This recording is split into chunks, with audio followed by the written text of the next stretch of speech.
গফফার স্টেজে বসে সম্মানিত নেতৃবৃন্দ, পর্দার মধ্যে অনেক সম্মান এবং শ্রদ্ধার মা এবং বোনেরা, শীতের সকালে আপনারা কষ্ট করে দূর দূরান্ত থেকে জামাত ইসলামের ডাকে আপনারা এই মাহফিলে হাজির হয়েছেন।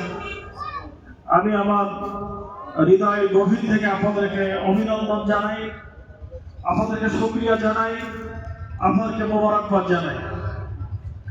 ইসলাম প্রতিষ্ঠার জন্য যুগে যুগে এভাবে সম্মানিত মা এবং বোনেরা ঐতিহাসিক ভূমিকা রেখেছিলেন। বাংলাদেশেও আমরা লক্ষ্য করছি যে বাংলাদেশের বিভিন্ন কর্নারে কর্নারে, জেলায় জেলায়, থানায় থানায়, ইউনিয়নে ইউনিয়নে নারীদের বড় জাগরণ আমরা লক্ষ্য করতে পারছি। সম্মানিত মা এবং বোনদের বড় জাগরণ দেখে আমাদের প্রতিপক্ষ একটি রাজনৈতিক দল অলরেডি তাদের মাথা খারাপ হয়ে গিয়েছে।